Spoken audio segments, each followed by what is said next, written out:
Board परीक्षा की घड़ी काफी पास आ गई है और आपको इंग्लिश में नहीं पता है कि आर्टिकल राइटिंग कैसे करें। बोर्ड परीक्षा में बार बार पूछे जाते हैं, बिल्कुल भी इसकी मत कीजिएगा। अगर ये आर्टिकल्स आपने तैयार कर लिए तो बोर्ड परीक्षा में निश्चित रूप से बेटा इन्हीं में से कोई ना कोई एक आर्टिकल जरूर आपके एग्जाम में देखने को मिलेगा, इसके बाहर कुछ भी नहीं आएगा। हेलो मेरे प्यारे बच्चों, मेरा नाम है सोमेश। आपका स्वागत करता हूं आपके अपने बनाए उत्तर प्रदेश के सबसे विश्वसनीय platform UP board Hindi medium Vidyakul में। जी हां, बोर्ड परीक्षा की घड़ी काफी पास आ गई है और आपको इंग्लिश में नहीं पता है कि आर्टिकल राइटिंग कैसे करें।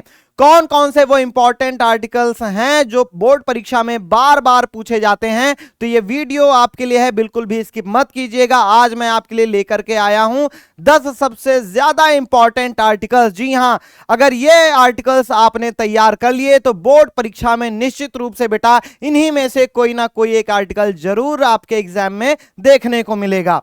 तो इस वीडियो को लास्ट तक देखें। 10 सबसे इंपॉर्टेंट, इसके बाहर कुछ भी नहीं आएगा।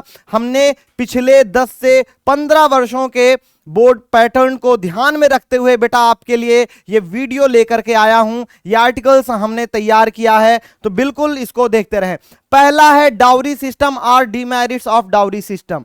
जी हां, आर्टिकल राइटिंग में सबसे जो महत्वपूर्ण बात है वो ये है बेटा कि सबसे पहले आप हेडिंग डालेंगे और हेडिंग के बाद बाय नेम डालेंगे। जैसे अगर एग्जाम में आपसे कह दिया गया कि आपका नाम सुनील है या फिर सुनीता है, तो आप वो नाम लिखेंगे। अगर आपको कोई नाम नहीं दिया गया है तब फिर आप बाई XYZ या बाई ABC लिख सकते हैं। और ध्यान देंगे कि आप ब्लैक पेन से या फिर ब्लैक स्केच पेन से हेडिंग को अपनी कॉपी के एकदम बीचों बीच लिखेंगे और उसी के जस्ट नीचे बाई ABC या बाई XYZ, और अगर आपको कोई नाम दिया गया है तो वो आप नाम लिख सकते हैं। अगर एग्जाम में आपको नाम नहीं दिया गया है तो आप ABC XYZ PQR भी लिख सकते हैं, और इस प्रकार से आप जो है उसको लिखेंगे। ध्यान से देख लीजिएगा बेटा, है ना, ध्यान से आप लोग इसको देख लेंगे। Dowry system, demerits of dowry system, और इनका स्क्रीनशॉट आप ले लेंगे बेटा। बहुत इंपॉर्टेंट है, बार बार बोर्ड परीक्षा में यह टॉपिक पूछा गया है, यह सबसे इंपॉर्टेंट टॉपिक है। जी हां, सबसे इंपॉर्टेंट टॉपिक है। और एक बात मैं आपको बताना चाहूंगा कि आर्टिकल राइटिंग में, एक आइडियल आर्टिकल राइटिंग में हम लगभग 3 पैराग्राफ लिखते हैं। पहला जो पैराग्राफ होता है वो इंट्रोडक्शन का होता है, दूसरा पैराग्राफ जो होता है वो उसके बारे में कुछ हम बताते हैं, डिस्क्राइब करते हैं उसी टॉपिक को, और थर्ड जो पोर्शन होता है, जो थर्ड पैराग्राफ होता है वो कंक्लूजन का होता है, जिसमें हम अपने विचार रखते हैं। ठीक है, तो ये आइडियल कंडीशन है। हालांकि कई बार 2 पैराग्राफ से भी काम चल जाता है, तो इसको देख करके आप घबराइएगा नहीं। और जो दूसरा सबसे इंपॉर्टेंट टॉपिक है वो है unemployment in India and it's solutions. तो चाहे अगर एग्जाम में बेटा अनएम्प्लॉयमेंट के बारे में आ जाए, सिर्फ अगर अनएम्प्लॉयमेंट आ गया तब पर भी आप इसको लिख सकते हैं। अगर अनएम्प्लॉयमेंट इन इंडिया आ गया तब पर भी आप इसको लिख सकते हैं। ठीक है बेटा, जी हां, तो ऐसे लिखना है, स्क्रीनशॉट आप ले लेंगे। ये दूसरा सबसे इंपॉर्टेंट आर्टिकल राइटिंग है, ये दूसरा बेटा सबसे इंपॉर्टेंट आर्टिकल राइटिंग है, इसको जरूर आप लोग देख लेंगे। ठीक है बेटा, स्क्रीनशॉट ले लेंगे। सबसे बेस्ट कंटेंट है बेटा, इसके बाहर कुछ भी नहीं आएगा। बस इतना ही अगर आप लिख दिए तो आपका काम हो जाएगा। जो तीसरा सबसे इंपॉर्टेंट टॉपिक है बेटा वो है role of women in modern India. जी हां, role of women in modern India.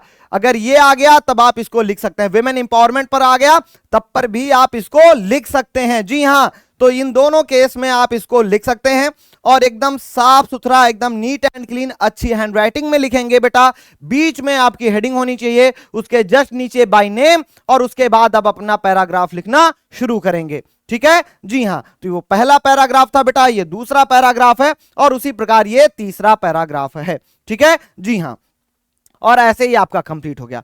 फिर है बेटा place of English in modern India. चूंकि आप इंग्लिश पढ़ रहे हैं, ठीक है, इंग्लिश का आपका पेपर है, तो ये टॉपिक भी सबसे ज्यादा इंपॉर्टेंट है, और इस प्रकार से आप बताएंगे कि इंग्लिश कैसे हमारे आधुनिक भारत में कितना महत्वपूर्ण स्थान रखता है हर जगह, चाहे वो एजुकेशन हो, चाहे वो कम्युनिकेशन की बात हो, चाहे वो इकोनॉमिक ग्रोथ की बात हो, चाहे वो ग्लोबल इकोनॉमी की बात हो, हर जगह इंग्लिश बहुत ज्यादा इंपॉर्टेंट हो जाती है।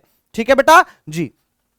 तो यहां पर आप इंग्लिश के बारे में बताएंगे। फिर आ जाता है इंडिया एन एग्रीकल्चरल कंट्री, चूंकि हमारा देश कृषि प्रधान देश है तो यह टॉपिक भी बहुत ज्यादा इंपॉर्टेंट है, बोर्ड परीक्षा में बार बार पूछा गया है। जी हां, बोर्ड परीक्षा में बेटा बार बार यह टॉपिक पूछा गया है, इसका भी आप स्क्रीनशॉट ले लेंगे और यह आपके लिए बहुत ज्यादा इंपॉर्टेंट है ना। जी हां, इन्हीं को बेटा आप तैयार कर लें, कोई भी टॉपिक आप छोड़े ना। आज इस वीडियो में आपको बेटा जितने भी आर्टिकल मैं लेकर के आया हूं, एक भी टॉपिक आप छोड़िएगा मत। Your aim in life, your vision in life, है ना। जी हां, तो इस प्रकार से अगर आ जाएगा भैया तो ये आप लिख सकते हैं। और यहां पर ध्यान देने वाली बात यह है बेटा कि यहां पर, है ना, आप जो भी अपने जीवन में बनना चाहते हैं, आप आर्टिस्ट बनना चाहते हैं, आप टीचर बनना चाहते हैं, आप डॉक्टर बनना चाहते हैं, आप इंजीनियर बनना चाहते हैं, तो वो यहां पर आप लिख देंगे। यहां पर आर्टिस्ट, टीचर और डॉक्टर लिखा है।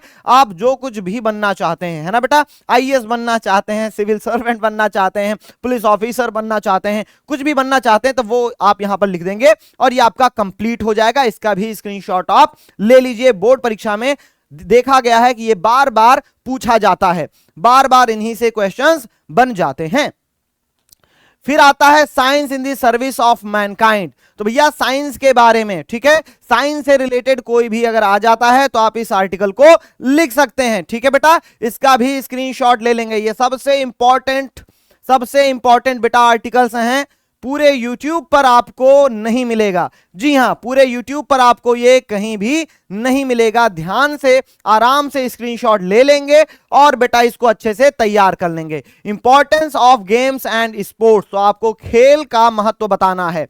ठीक है जी, अगर यहां पर हेल्थ की बात हो तो आप इस आर्टिकल्स में थोड़े बहुत चेंजेस करके आप इसको हेल्थ से भी रिलेटेड जो है वो आप लिख सकते हैं। अगर हेल्थ से रिलेटेड कुछ भी पूछा गया, आर्टिकल पूछा गया, तो आप इसमें थोड़े से चेंज करके इसको लिख सकते हैं। ये भी बहुत इंपॉर्टेंट आर्टिकल है बेटा, है ना। जी हां, ये भी बहुत इंपॉर्टेंट आर्टिकल है और आराम से आप इसको लिख लेंगे। और बहुत सिंपल लैंग्वेज में लेकर के आया हूं बेटा, बहुत ही सिंपल लैंग्वेज में लेकर के आया हूं। आप इसको पढ़ेंगे पूरा समझ में आ जाएगा। इंपॉर्टेंस ऑफ ऑनलाइन क्लासेस, जी हां, आप में से कई सारे बच्चे हैं ऑनलाइन क्लासेस देख रहे हैं और आज के इस मॉडर्न एरा में ऑनलाइन क्लासेस की बहुत ज्यादा इंपॉर्टेंस है। तो क्या क्या उनकी खासियत है, क्या क्या खामियां हैं, इन सारी चीजों को ध्यान में रखते हुए एक आर्टिकल आपके लिए मैं लेकर के आया हूं। इनसे कई बार बेटा इनसे जो है बोर्ड एग्जाम में क्वेश्चंस पूछे गए हैं और कई बार आर्टिकल्स ये आया है। ठीक है, तो सभी लोग इसका बेटा स्क्रीनशॉट ले लेंगे, सभी लोग स्क्रीनशॉट ले लेंगे। जी हां, सबसे इंपॉर्टेंट फिर है इंपॉर्टेंस ऑफ गुड हेल्थ। जी हां, अच्छे स्वास्थ्य की क्या क्या विशेषताएं हैं, क्या क्या आवश्यकताएं हैं बाई एबीसी। अब देखिए, एक तो हमने सिंपल पैटर्न देख लिया कि जिसमें हम 2 से 3 पैराग्राफ आर्टिकल राइटिंग में लिखते हैं। कई बच्चे बोलते हैं क्या सर हम हेडिंग बना करके लिख सकते हैं, तो बिल्कुल लिख सकते हैं भैया, हेडिंग बना करके लिख सकते हैं। तो पहले आपका हो गया इंट्रोडक्शन जो कि फर्स्ट पैराग्राफ में है, फिर हमने हेडिंग बना के जो हम उसको उस टॉपिक को डिस्क्राइब कर रहे हैं, ठीक ना, उसका जो डिस्क्रिप्शन है वो हम हेडिंग बना करके बेटा ऐसे लिख सकते हैं। ठीक है, हेडिंग बना करके हम उसको ऐसे लिख सकते हैं, जैसे यहां पर आप देख सकते हैं, यहां पर हेडिंग बनाई गई है और हेडिंग बना करके लिखा गया है, तो आप इस तरीके से भी लिख सकते हैं। ठीक है जी हां, और फिर हमारा आ जाएगा कंक्लूजन और ये हमारा कंप्लीट हो गया। तो इस प्रकार से भी आप लिख सकते हैं। और हमने देखा सबसे इंपॉर्टेंट 10 आर्टिकल्स, और इन्हीं में से बेटा बोर्ड परीक्षा में आपके एक ना एक आर्टिकल जरूर फंस जाएगा। इस बात को लेकर के आप एकदम निश्चित रहिए। और जो 10 सबसे इंपॉर्टेंट आर्टिकल्स मैंने बताए हैं इनको आप याद कर लीजिए मन लगा करके। परीक्षा में अब बहुत कम दिन बाकी बचे हैं। मिलते हैं आपसे अगली क्लास में। Thank you very much. जय हिंद, जय भारत।